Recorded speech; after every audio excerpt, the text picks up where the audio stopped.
অত্যন্ত কর্কট, কর্কশ এবং কঠিন জটিল একটি শব্দ ক্যান্সার। এই শব্দটি শুনলে আসলে সবাই আতঙ্কিত হন।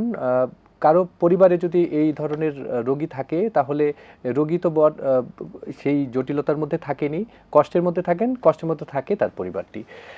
আমরা সারা বিশ্ব জুড়ে দেখেছি যে ক্যান্সার মানুষকে যেভাবে আক্রান্ত করছে, বা আমাদের দেশেও ক্যান্সারের আক্রান্তের হার কিন্তু বেড়ে যাচ্ছে, এবং সাথে আমাদের সবচাইতে বড় চিন্তার বিষয় যে এর চিকিৎসা ব্যবস্থাটি আসলে কোন পর্যায়ে রয়েছে। দর্শক, আমন্ত্রণ জানাচ্ছি আজকের হেলথ শো অনুষ্ঠানে। এই অনুষ্ঠানটি আপনারা জানেন যে লাইভ আপনাদের জন্যই হয়, এবং খাজা ইউনুস আলী মেডিকেল কলেজ জনস্বার্থে এই অনুষ্ঠানটিকে আমাদের সাথে, আপনাদের সাথে কানেক্ট করবার জন্য, এবং সারা দেশের সবচাইতে যারা বিশেষজ্ঞ রয়েছেন, ভালো চিকিৎসক রয়েছেন, তাদের মাধ্যমে আপনাদেরকে সচেতন করবার জন্য এই আয়োজন। আমাদের আয়োজনটি আপনাদের জন্যই, এবং অনুষ্ঠানের স্ক্রলে দেখানো নম্বরে সরাসরি আপনারা আপনাদের সাথে যুক্ত হতে পারবেন, আপনাদের প্রশ্নের উত্তর দেবেন দেশের স্বনামখ্যাত চিকিৎসক। দর্শক মণ্ডলী, আজকে বুঝতেই পারছেন আমরা প্রাসঙ্গিক কারণেই আজকের বিষয় ঠিক করেছি ক্যান্সারের চিকিৎসা ব্যবস্থা, বিশেষ করে বাংলাদেশে ক্যান্সারের চিত্রটি কী, এই বিষয়ে আলোচনা করবার জন্য দেশের অত্যন্ত জনপ্রিয় স্বনামখ্যাত বিজ্ঞানী, আমাদের শিক্ষকদের শিক্ষক বলতে পারি, পায়োনিয়ার চিকিৎসক অধ্যাপক ডাক্তার সৈয়দ মোহাম্মদ আকরাম হোসেন, চেয়ারম্যান ক্লিনিক্যাল অনকোলজি বিভাগ, বাংলাদেশ মেডিকেল বিশ্ববিদ্যালয়। স্যার আমাদের সাথে উপস্থিত আছেন, স্যারকে স্বাগত জানাচ্ছি আজকের অনুষ্ঠানে। স্যার, আপনি কেমন আছেন? অনেক ধন্যবাদ আমাকে আজকে আমন্ত্রণ জানানোর জন্য। দর্শক, আজকের অনুষ্ঠানটি ক্যান্সারের বিভিন্ন বিষয় নিয়েই হবে।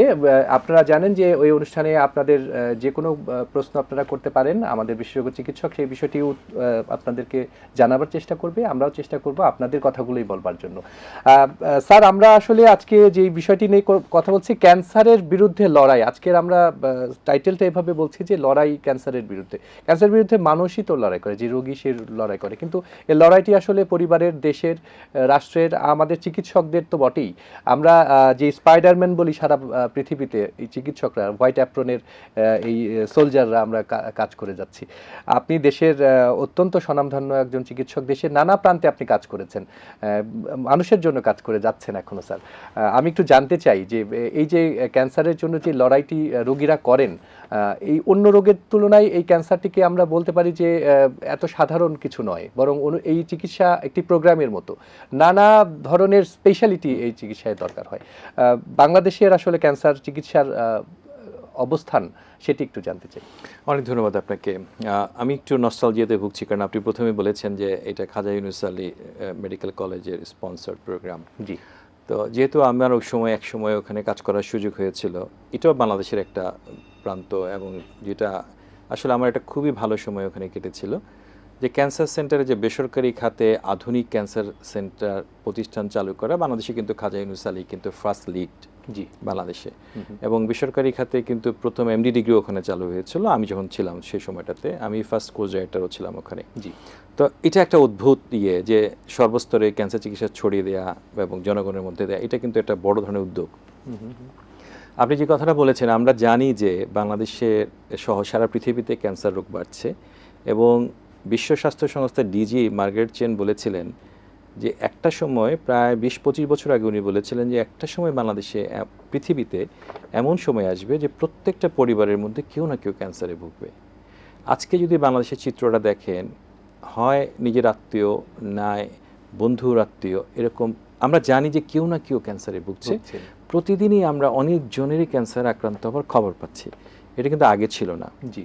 আমরা প্রায় সময় সরকারি পরিসংখ্যান আমাদের হাতে নেই, যেটা আমরা আমি যখন ছোট ছিলাম, আমি যখন রেজিস্ট্রার হিসেবে ন্যাশনাল ক্যান্সার ইনস্টিটিউটে জয়েন করি 1993 সালে ফেব্রুয়ারি মাসে, সেই সময় থেকে আজকে পর্যন্ত সরকারি পরিসংখ্যান একই রকম। ওটা বলা হচ্ছে যে 1.5 লক্ষ নতুন রোগী আসছে, 2 লক্ষ, 1 লক্ষ মারা যাচ্ছে, 2 লক্ষ প্রতি বছর বাড়ছে, এরকম একটা চিত্র আমরা দেখছি। কিন্তু বাস্তবে কিন্তু তার সংখ্যা অনেক বেশি। কিন্তু আমাদের কাছে কোনো ক্যান্সার হিস্ট্রি নেই, পরিসংখ্যান নেই। পরিসংখ্যান না থাকার কারণে আমরা কিন্তু বলতে পারছি না যে আমাদের কত রোগী আছে। গ্লোবোক্যান থেকে একটা দেওয়া হয়, এটা হলো ফ্রান্সের লিওনে WHO একটা সাবসিডিয়ারি অর্গানাইজেশন, সেখান থেকে দেওয়া হয়। বলা হচ্ছে যে এটা আবার অন্য দেশের সাথে চিত্রের সাথে, এই অঞ্চলের অন্য দেশের চিত্রের সাথে মিলিয়ে আমাদের একটা এস্টিমেশন দেওয়া হয়। এটা আসলে ট্রুলি একটা এস্টিমেটেড পিকচার, যেটা কিন্তু বাংলাদেশের চিত্রের সাথে কখনোই মিলছে না। জি। আমাদের যদি বাংলাদেশ ব্যুরো অফ স্ট্যাটিস্টিকের আপনার দেখেন, যে ভাইটাল রেজিস্ট্রি দেখেন, ভাইটাল রেজিস্ট্রিতে কিন্তু টিউমার বলে যে শব্দটা আছে, এটা কিন্তু লিডিং কজ অফ ডেথের মধ্যে 6 নম্বর, আচ্ছা, 6th। কিন্তু আবার পরিসংখ্যানগুলো দেখবেন যে আমরা ক্যান্সার রিলেটেড পরিসংখ্যান, যদি ক্যান্সার রেজিস্ট্রি নাই এবং আমাদের হসপিটাল বেস রেজিস্ট্রি নাই, কোনো কিছুই আসলে কার্যকর অবস্থায় নেই। সুতরাং আপনি পরিসংখ্যানটা পরিমাপ করবেন কী করে? জি।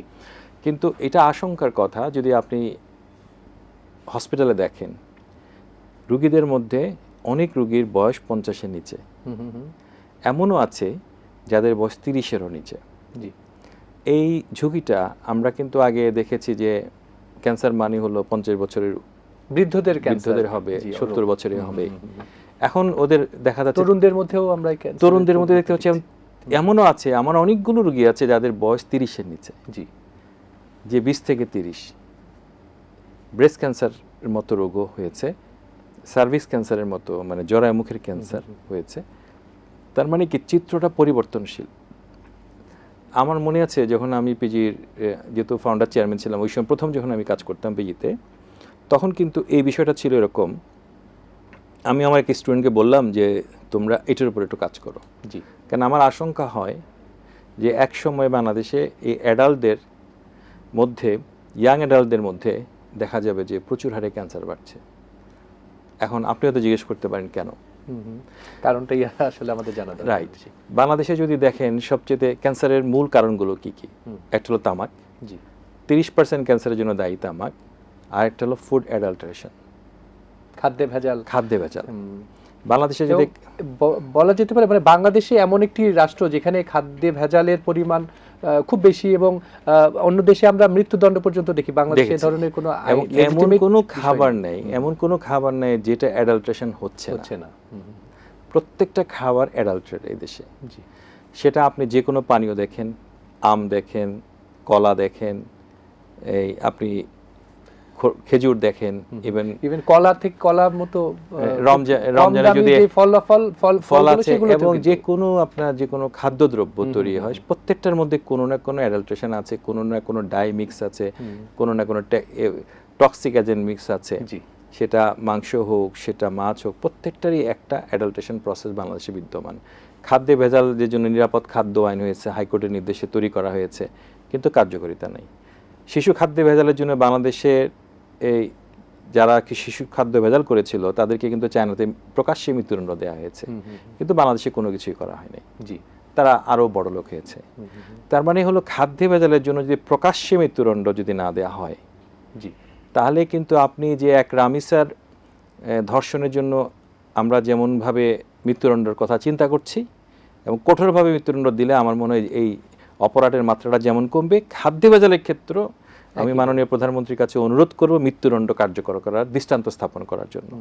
নাহলে কিন্তু আপনি এই সব রোগ কমাতে পারবেন না। শুধুমাত্র ক্যান্সার নয়, সমস্ত রোগই বাড়ছে। জি, এটা খুব প্রাসঙ্গিক একটি বিষয় স্যার বলছিলেন যে আসলে খাদ্যে ভেজালের মতো করে আমাদের দেশে একসময় এসিড সন্ত্রাস হতো। আমরা কিন্তু সচেতনতার মাধ্যমে কিন্তু এই ধরনের বিষয় আর আমরা দেখছি না, এই ধরনের সন্ত্রাসবাদ আমরা দেখছি না।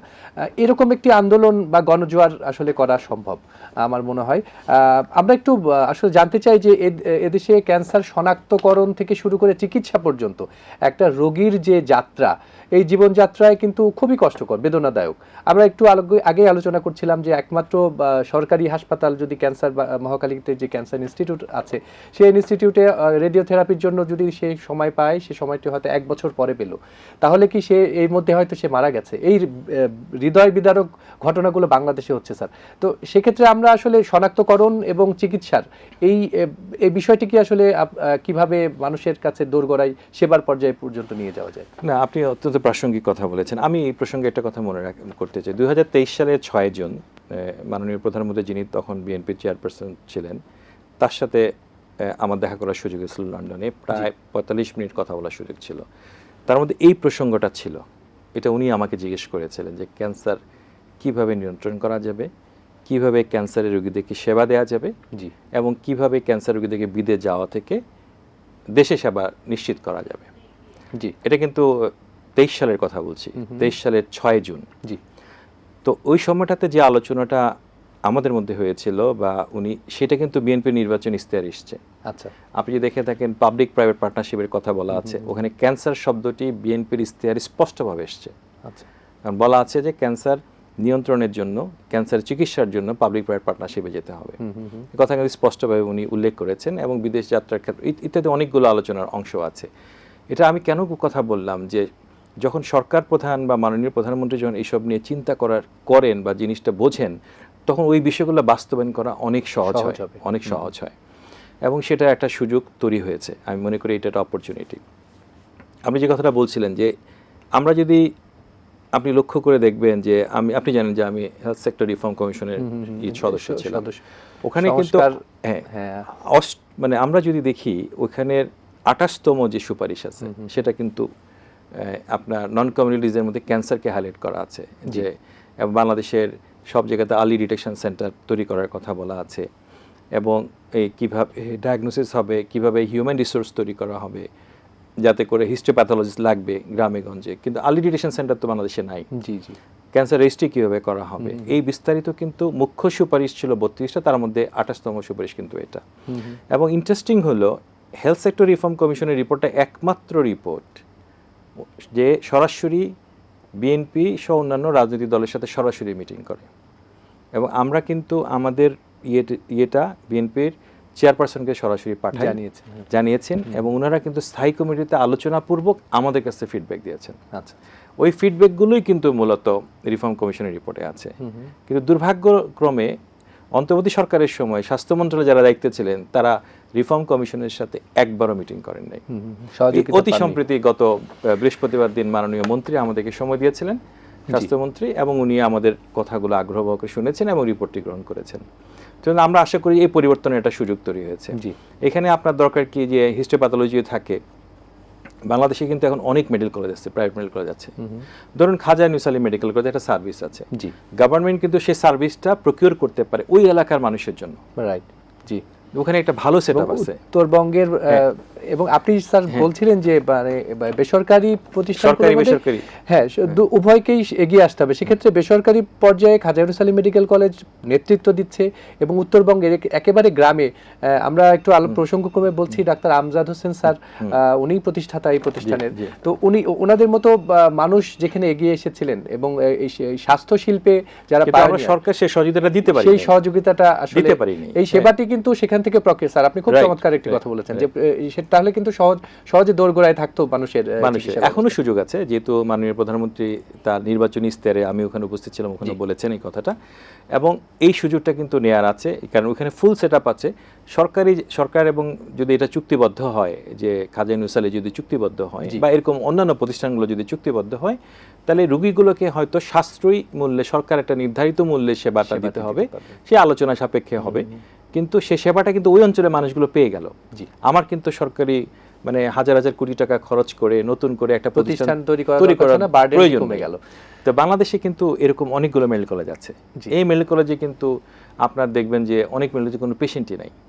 হ্যাঁ, তো ওই জায়গাটা কিন্তু সরকার কাজে লাগাতে পারে। আরেকটা হলো যে মনে করেন এইভাবেই আর্লি ডিটেকশন ক্যান্সার সেন্টার কিন্তু সব জায়গায় কাজ করতে পারে, সারা বাংলাদেশ কভার হয়ে যাবে। এই বিষয়টি নিয়ে এই যে ডিটেকশন এবং রেজিস্ট্রি, ক্যান্সার রেজিস্ট্রি, যে খুব দুটো গুরুত্বপূর্ণ বিষয়, আমরা এ বিষয়ে আরো জানতে চাইবো আপনার কাছ থেকে। অনেক কিছু জানার আছে স্যার আজকের আলোচনায়। আমরা ছোট্ট একটি বিজ্ঞাপন বিরতিতে যাব। দর্শক, আজকে আমরা আলোচনা করছি ক্যান্সার নিয়ে, ক্যান্সারের সাথে লড়াই, এই আজকে আমাদের আলোচনার মূল বিষয়। আপনারাও আছেন আমাদের সাথে। আমরা ছোট্ট একটি বিজ্ঞাপন বিরতিতে যাচ্ছি। বিরতির পরে ফিরে এসেই এই বিষয়গুলো আরো ব্যাপকভাবে আমরা জানানোর চেষ্টা করব। দর্শক মণ্ডলী সাথেই থাকবেন অনুষ্ঠানের। আমরা এরপরে এসেই আপনার সাথে আলোচনায় যুক্ত হব।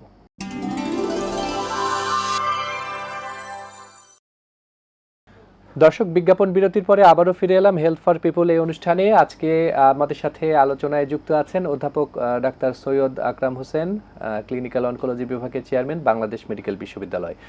আমরা আলোচনা করছিলাম ক্যান্সার নিয়ে, ক্যান্সারের সাথে লড়াই, এই বিষয়টি। ক্যান্সার নিয়ে নানা বিষয়ে আমাদের জানার আছে স্যার। আমরা বলছিলাম যেটি, যে ক্যান্সারের কতটুকু চিকিৎসা, আপনি বলছিলেন দেশের একটি বিশাল অংশ কিন্তু দেশের বাইরে চলে যাচ্ছে চিকিৎসা নেওয়ার জন্য, অথচ আপনি খাজা নিউসালি মেডিকেল কলেজ হাসপাতালের কথা বারবার বলছেন যে একটা অত্যাধুনিক মানের ক্যান্সার সেন্টার, অথচ মানুষ তারপরেও কেন এর চেয়ে বেশি খরচ করে বাইরের দেশে যাচ্ছে? আপনি বলছিলেন যে সরকার কিন্তু চাইলে এ ধরনের চিকিৎসা প্রকিউর করতে পারে সাধারণ জনগণের জন্য। অবশ্যই আমরা দেখছিলাম। আমরা একটু জানতে চাই যে এই খাজা নূর সালেহ মেডিকেল কলেজে যেভাবে উন্নত মানের যে সেবা এবং যন্ত্রপাতির বিষয়গুলো রয়েছে, এটি আসলে এই সেবাটিকে তো নিশ্চিত করবার জন্য যথেষ্ট বা আরো কিছু হয়তো প্রয়োজন আর থাকতে পারে। আপনি কি মনে করছেন যে আসলে বেসরকারি সরকারি মিলে এই যে আন্দোলন চিকিৎসা সেবা দেবার জন্য সাধারণ মানুষের জন্য, আপনি বলছিলেন মাননীয় প্রধানমন্ত্রীর কথা, উনি খুবই গুরুত্ব দিচ্ছেন, সুতরাং এই সুযোগটিকে কি আমরা কিভাবে কাজে লাগাতে পারি? না, এটা খুব চমৎকার। কারণ হচ্ছে যে আমার মনে আছে যে উনি আমাকে, মাননীয় প্রধানমন্ত্রী আমাকে যে প্রশ্নটা করেছিলেন, তখন তো উনি বিএনপির চেয়ারপারসন, অস্থায়ী চেয়ারপারসন ছিলেন, ভারপ্রাপ্ত। তো উনি খুবই ক্যাটেগরিক্যালি জানতে চেয়েছিলেন আমার কাছে যে কেন রুগীরা দেশের বাইরে যাচ্ছে, কিভাবে উনি এটাকে করতে পারে। কারণ 6,000 কোটি টাকা বৈদেশিক মুদ্রা বাংলাদেশের বাইরে চলে যাচ্ছে। জি, বাংলাদেশে আমরা জানি যে বাংলাদেশে বৈদেশিক মুদ্রা আয় কারা করে। একটা হলো গার্মেন্টস শ্রমিকরা, আরেকটা হলো যে ফার্মাসিউটিক্যাল ইন্ডাস্ট্রিজ, একটা বড় খাত, আরও অন্যান্য সেক্টর ছোট ছোট আছে, কিন্তু এগুলো একটা বিশাল বড় বড় খাত। তাহলে আমাদের এই মানুষগুলো করছে, আর যারা বিদেশে কাজ করে, যে শ্রমিকরা অসম্ভব কষ্টকর পরিশ্রম করে, তারা বাংলাদেশে টাকা পাঠায়। জি, সে টাকাটা চলে যাচ্ছে দেশের বাইরে। এই টাকাটা যদি দেশে রাখতে চাই, তাহলে তো দেশের জন্য এই কাজগুলো, এই সেবাগুলোকে নিশ্চিত করতে হবে। কারণ বাংলাদেশেই সেবা পাওয়া যাচ্ছে, আমি সেই সেবাটা আমার রুগীরা নিতে পারছে না, রুগীরা মানে নানা কারণে নানাভাবে প্রতারিত হয়ে দেশের বাইরে চলে যাচ্ছে। জি, এটার মধ্যে সবারই দায়বদ্ধতা আছে, আমাদেরও দায়বদ্ধতা আছে। আমাদের কমিউনিকেশন, রুগীদের সাথে কমিউনিকেশনের সমস্যা আছে, অন্যান্য বিষয়গুলো বোঝানোর সমস্যা আছে। বাইরের যারা মার্কেটিং পলিসি, তাদের স্ট্রং মার্কেটিং পলিসি উপস্থিত বাংলাদেশে। জি, এইসব কারণে কিন্তু আলটিমেটলি আমাদের সেবা খাতগুলো যেগুলো বাংলাদেশে অ্যাভেলেবল আছে, সেগুলো যথেষ্ট পরিমাণ ব্যবহৃত হচ্ছে না, রুগীরা হয়তো বাইরে চলে যাচ্ছে। তো এই কারণে কিন্তু এই প্রস্তাবনাটা এসছে যে আসলে সরকার কি আসলে এই খাতে, কারণ ধরুন ক্যান্সার চিকিৎসার জন্য যে ধরনের চিকিৎসার ডায়াগনোসিসের বিষয়গুলো তো সবই আছে, এমআরআই বলেন, সিটি বলেন, সব কিছু বাংলাদেশে প্যাট সিটি অ্যাভেলেবিলিটি এখন হয়ে গেছে। শুধু কিছু লিকুইড বায়োপসি ছাড়া, লিকুইড বায়োপসিও কোনো কোনো প্রতিষ্ঠান করছে, কিন্তু সব প্রতিষ্ঠান করছে না। হয়তো ভবিষ্যতে আমার ধারণা এগুলো সবই অ্যাভেলেবেল হয়ে যাবে খুব তাড়াতাড়ি। কিন্তু রেডিওথেরাপি মেশিনগুলো, যেটা আমাদের প্রাপ্যতার সমস্যা, সেটার কিন্তু অনেক দাম। কেমোথেরাপিগুলো কিন্তু বাংলাদেশের ফার্মাসিউটিক্যালসরা কিন্তু বেশ ভালোভাবে বানাচ্ছে, কিছু কিছু হচ্ছে না, কিন্তু আশা করি সেগুলো আমাদের লোকাল এপিআই যদি তৈরি করতে পারে হয়ে যাবে। লোকাল এপিআইয়ের ব্যাপারেও কিন্তু আমরা সরকারকে রিকোয়েস্ট করেছি, এবং বিএনপি সরকার কিন্তু খুবই আগ্রহী যে বাংলাদেশের লোকাল এপিআই সব ফার্মাসিউটিক্যালসের জন্য, বিশেষ করে ক্যান্সারের ক্ষেত্রে আমরা কিন্তু প্রস্তাব দিয়েছিলাম যে ভ্যাট ট্যাক্স এগুলো ক্যান্সার ড্রাগের ক্ষেত্রে, এপিআইয়ের ক্ষেত্রে এগুলোকে জিরো করে দিতে, যাতে করে মানুষের মানে ক্রয় ক্ষমতার মধ্যে যিনি আসে। কারণ ফার্মাসিউটিক্যাল ইন্ডাস্ট্রি তো তাদের নিজস্ব উদ্যোগে তারা এটা করছে, এটা তো পার্সোনাল লেভেল থেকে করেছে, কিন্তু সরকার যদি সাহায্য না করে তারা তো এগোতে পারবে না। জি, ওই জায়গাতে আমরা বলেছি যে সরকার যদি সফট লোন দেয়, যারা ক্যান্সার সেন্টার বানাতে চান বাংলাদেশে 300টা মেশিন দরকার, আছে 26টা মাত্র। আচ্ছা, বাংলাদেশে তার মানে কত বড় সংখ্যক বাংলাদেশে নাই, তার মানে এগুলো আমাদের লাগবে। তো লাগার জন্য তো সরকারের সাহায্য লাগবে। বেসরকারি অনেক মানুষ আছেন যারা কিন্তু ক্যান্সারে সাপোর্ট দিতে চান, ক্যান্সার সেন্টার বানাতে হেল্প করতে চান, টাকা ইনভেস্ট করতে চান। সরকার যদি একটু জমি দিয়ে সাহায্য করে, অন্যান্যভাবে সাহায্য করে, বাংলাদেশে কিন্তু অনেক সেন্টার গ্রো করে যাবে। সরকারের সাথে দায়বদ্ধ থাকবে, চুক্তি হবে যে আমরা কোম্পানি, এটা ইন্ডিয়াতে এই মডেলটা কাজ করে, তো এইটা কিন্তু আমরা বাংলাদেশেও করতে পারি। তাহলে কিন্তু আপনার আধুনিক লিনিয়ার অ্যাক্সিলারেটর থেকে শুরু করে সকল সেবা, বিশ্বমানের সকল সেবা বাংলাদেশে দিতে পারবে। কারণ আমাদের অনেক ভালো ভালো ডাক্তার আছে যারা কিন্তু এগুলো করতে পারে। আমাদের ছেলেমেয়েরা এখন প্রশিক্ষিত হচ্ছে, আমাদের অনেক অনকোলজিস্ট তৈরি হচ্ছে দেশে বিদেশে। আমি যদি আমার মেডিকেল ইউনিভার্সিটির কথাটা বলি, আমার ডিপার্টমেন্টে ক্লিনিক্যাল অনকোলজি, আমার ডিপার্টমেন্টে কিন্তু আপনারা আমাদের স্টুডেন্টরা কিন্তু ওদের ক্লাস কিন্তু ইন্টারন্যাশনাল ফ্যাকাল্টিরা নিচ্ছে, ডায়াসপোরা নিচ্ছে, যারা বিদেশে কাজ করে তারাও নিচ্ছে। আপনি জয়েন করার পরে আমরা দেখেছি আরো বেশি করে এই একাডেমিক জায়গাগুলোতে আরো সমৃদ্ধ হচ্ছে। তো এটা একটা জায়গা। তারপরে আমরা গবেষণার দিকেও খুব মনোযোগ দিচ্ছি। আমরা ফার্মাসিউটিক্যালসকে বলেছি যে আমরা ক্লিনিক্যাল ট্রায়ালগুলোতে আমরা প্লাস অন্যান্য ঢাকা ইউনিভার্সিটি, আইসিডিবি ওদের নিয়ে কাজ করা, বুয়েটের হেল্প নিয়েছি, আমরা ইলেকট্রনিক মেডিকেল রেকর্ড আমাদের ডিপার্টমেন্টে চালু করেছি। তো আমরা কিন্তু চেষ্টা করছি যে আমাদের লেভেল থেকে করার জন্য, যে একটা সেন্টার অফ এক্সেলেন্সের থেকে কাজ করে বাংলাদেশকে এই করা। আরেকটা প্রস্তাবনা আমরা চেষ্টা করছি যে সেটা হলো যে বাংলাদেশ মেডিকেল ইউনিভার্সিটির আন্ডারে একটা রিসার্চ একটা ইনস্টিটিউট আছে এখন অটিজমের জন্য, কিন্তু আমরা একটা বিএমইউ ক্যান্সার রিসার্চ ইনস্টিটিউট তৈরি করতে চাই বাংলাদেশ মেডিকেল ইউনিভার্সিটি। এটা মাননীয় প্রধানমন্ত্রীর কাছে আমাদের অনুরোধ থাকবে, উনি যদি সাহায্য সহযোগিতা করেন তাহলে আমরা ওখানে করব। তাহলে কিন্তু গবেষণা শিক্ষা এক্ষেত্রে কিন্তু এই ইউনিভার্সিটিটা আরও বেশি নেতৃত্ব দিতে পারবে। জি, নেতৃত্বের কথা যখন বলছেন, আসলে সরকারি এবং বেসরকারি উভয় জায়গায় নেতৃত্ব দেওয়া প্রয়োজন।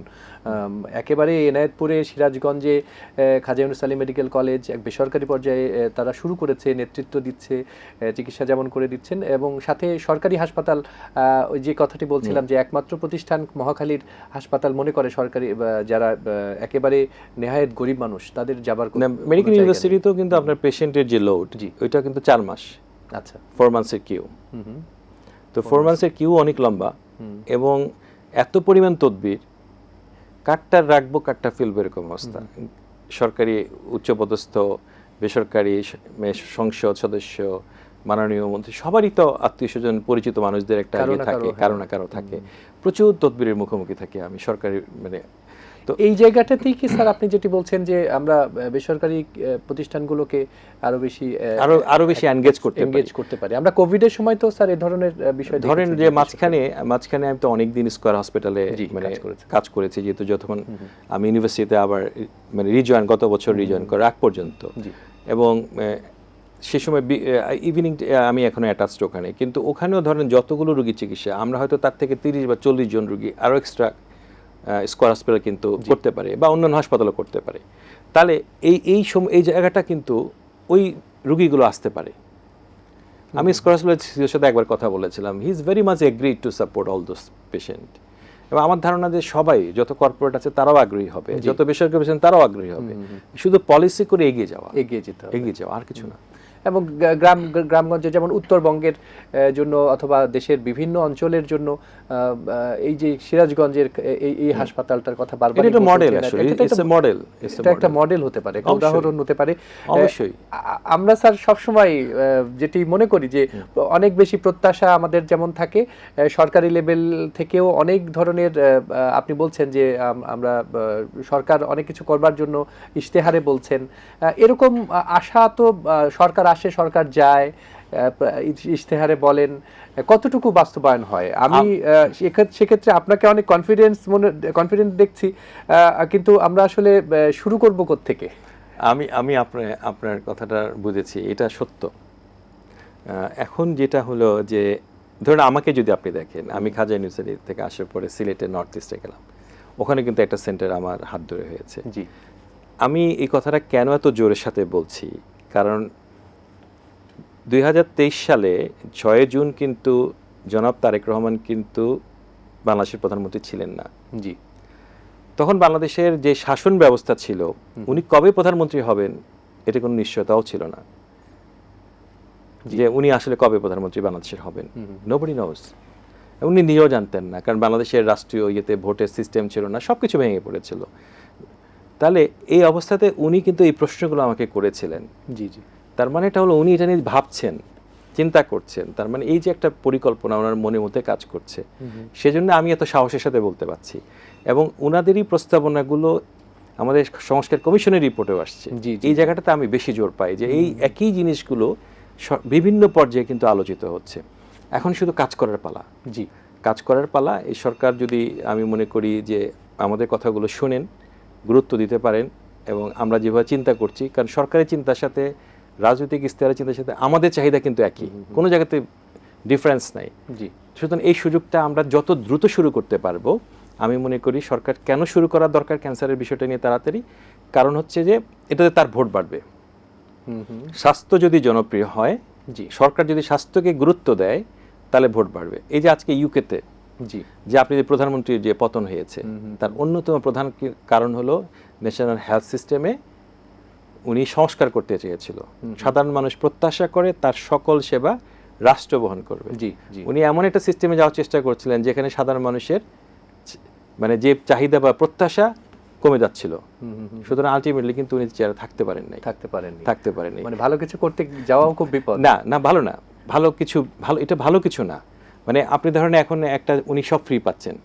আপনি নতুন সিস্টেমে বলছেন যে না উনি সব ফ্রি পাবে না, কিছু ফ্রি কিছু ফ্রি পাবে, আচ্ছা, কিছু ফ্রি পাবে, তাহলে এটা জনগণের জন্য উপর বার্ডেন হয়ে যায়, বার্ডেন হয়ে যাচ্ছে, কিন্তু জনগণ কিন্তু সেটা Out of গ্রহণ করে নেয়।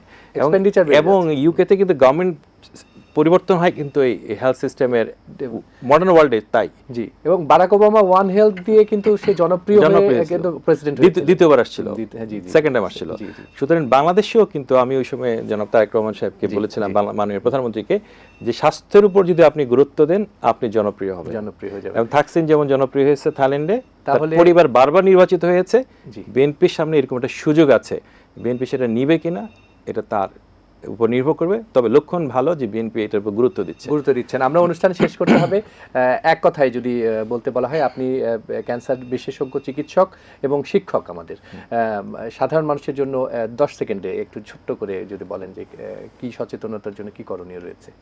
সাধারণ মানুষের যেটা হলো যে নিয়মিত ব্যায়াম করতে হবে, আমি সবুজ শাকসবজি খেতে হবে, খাবারের ব্যাপারে সচেতন থাকতে হবে, ধূমপান থেকে দূরে থাকতে হবে, এবং কোনো সমস্যা হলে সাথে সাথে চিকিৎসকের কাছে চলে আসতে হবে, তাহলে রোগ ধরা পড়বে এবং চিকিৎসা ভালো অনেকটা হবে। নির্মূল হতে পারে। অসংখ্য ধন্যবাদ স্যার, আপনি আমাদের সাথে যুক্ত ছিলেন। নিশ্চয়ই আর অন্য কোনো পর্বে আপনাকে আবার আমরা আমন্ত্রিত অতিথি হিসেবে পেয়ে যাব। ধন্যবাদ স্যার, ভালো থাকবেন। দর্শক মণ্ডলী, আজকে আমরা ক্যান্সারের সাথে লড়াই এই প্রসঙ্গ নিয়ে আলোচনা করেছি। ক্যান্সার থেকে মুক্ত হতে বা ক্যান্সারের চিকিৎসায় মানুষের সচেতনতাই পারে ক্যান্সার থেকে অনেকটাই মানুষকে ভালো রাখতে। আমরা জানি যে এই মুহূর্তে যে স্বাস্থ্যের জ্ঞান, সেই জ্ঞানটি আমাদের সাধারণ মানুষের মধ্যে ছড়িয়ে পড়া দরকার। এই অনুষ্ঠানের মাধ্যমে আমরা চেষ্টা করি আপনাদেরকে সেই তথ্যগুলো দেওয়ার জন্য। দর্শক, আজকে আমাদের সাথে যুক্ত হওয়ার জন্য অসংখ্য ধন্যবাদ। আগামী পর্বে দেখবার আমন্ত্রণ জানিয়ে এখানে শেষ করছি। ভালো থাকবেন, সুস্থ থাকবেন, আল্লাহ হাফেজ।